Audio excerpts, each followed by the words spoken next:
Hey, I thought I'd do a quick video on how to teach yourself to play the piano. I'm using WikiHow to do anything, but I thought it'd be great just to share with you. And the piano is a unique and interesting instrument, and also it's fun to play. While you may think that it's impossible to become a good without years and years of expensive piano lessons, that is not necessarily the case. With a little knowledge about the notes, keys, and chords, and a lot of practice, you can teach yourself to play the piano. Now, I know that for a fact. It's a good basis to start playing with the piano because it helps you move to other instruments, but it states here playing by ear. So, um, number one, it says find a piano or keyboard to use. Well, I think that's a good way to start. If you can borrow a piano, which is good, but distinctively, the piano of the keyboard, it has 88 strings and it uses strings to make a sound, and that's the difference of a keyboard. Even though a keyboard has so many advantages, being that it's portable and it's digital, and it comes with you can use it with earphones, and it has a lot of onboard programs that can teach you the piano, and also has got some great sounds. But they're different. They almost sound like a piano. They're getting better, and they also have the weighted keys, and they're getting better. But I think the nuances of a real piano is what I love about a real and acoustic piano. So pianos are much more expensive than keyboards. Like, for example, Steinway takes about a year and a half to 2 years to make that in New York, but it's a beautiful piano. And if you're going to learn the piano, getting a real piano actually helps you sustain your growth and staying longer and learning a piano. Um, Tuning a piano, you don't have to do that with a keyboard. And if you're unable to find a piano, a keyboard is a great alternative. So it's great to get a keyboard if you can't get an acoustic piano, because there are a lot of electronic learning pianos which enable you to have the keys light up, and a lot of other brands like Korg and Yamaha. There's so many now. They've got advanced learning programs and academies where you can learn the piano by yourself. So there is a great advantage of learning the piano by yourself, and you don't have to. You don't have to do it alone.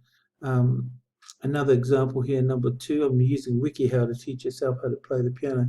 You can sit down at the piano or keyboard and familiarize yourself with it. Well, that's about any time you guys have played. I played the piano when I first started, hearing the middle sound and the bass sound and the top harp, and just distinguishing the notes and playing around. I used to remember when I in New Zealand, in Auckland, and I was raised in a Methodist church in Auckland called Pitt Street Methodist, and it was right in the middle of town, and it had about 8 pianos in that church. It had the main church, and then it had a hall that had 4 or 5 levels, and every level had a piano. And it was just amazing being young to go from one floor to the next, and playing the piano, and listening to all the different types of pianos, uprights and grands, and listening to everybody's skill level when I was young. And I must have heard the song Chopsticks played a different way, but that's how I started playing, was just having fun and just mucking around the piano. You won't have your fingering right, but that doesn't matter. It's just that you're going to experiment learning to hit the keys and playing the piano. So it's a lot of fun, and you get the idea that as you play the piano, you might identify that you start humming tunes away from the piano, and you might want to start thinking about how to play that. Well, look, don't worry about the fingering, but if you're able to play with the policeman typing technique, a tune, before you even get to lessons, and just actually tap out that tune, you're going to be doing really, really well. And that's one of the reasons why I love playing the piano. I think when I started, I went to classical lessons, and I loved the peer community that I had being a young Samoan. They loved playing pianos. There was pianos at church, and I went to school with a whole heap of us students going to the same piano teacher. So all weekend was spent with my friends coming back from piano lessons, and going to school with them during the week. So it's a really exciting time to do piano lessons. But if you don't have a piano and you get a keyboard, it's just as good. But just tapping out the sound that you hear is really good. And as I said, if you get to learn the piano first, it actually is the launching pad for you to choose other instruments. It's good to get that grounding on a piano first, because you'll find that most instrument players will go back to the piano at a later date. So let's look at WikiHow. It's showing you how the notes go, but I wasn't going to really cover basically that in the video. You can get that on any other video, so I'll just skip about learning chords, and I think I'm just going to focus on the part where I said about tapping out when you're humming, tapping out a rhythm. The next thing, if you're being a beginner, is just notice if there's any patterns. All songs are composed of musical patterns.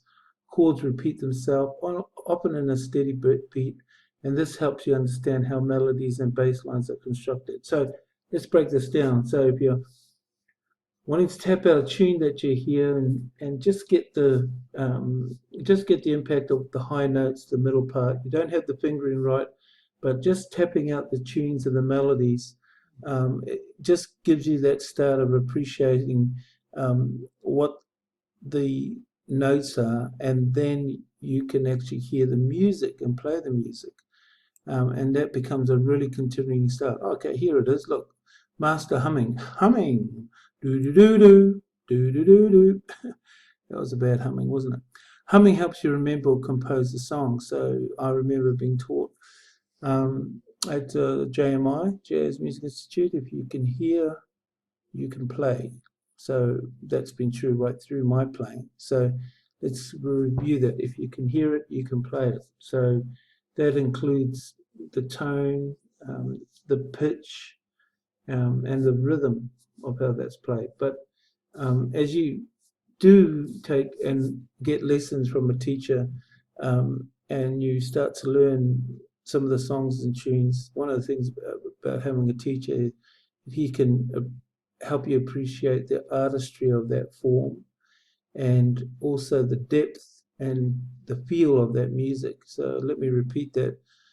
Anything that you've been taught by a teacher who's got a skill can offer you some really good insight. And like music, it's the same thing.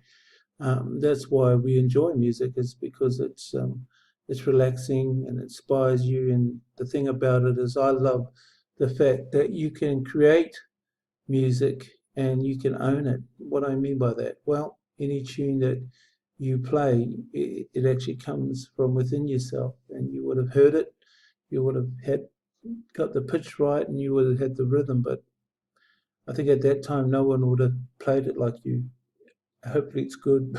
It can be bad, but it doesn't matter. It's music. So you virtually starting at a point where you'll may have to learn notes, but that's really secondary to making music. And I'm just going to end that you may have met a lot of people who don't know how to read music, and have this beautiful way of playing their tunes, and they've just mastered this humming, and able to hum a tune and then play a tune, and then along the way developed a presence on how to play it, and play it really, really well.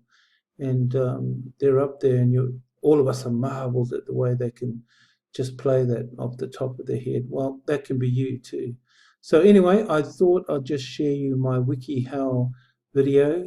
You can notice that on YouTube there are abundant free lessons on how to play the pianos, but my presentation was about basically playing by ear and mastering the humming.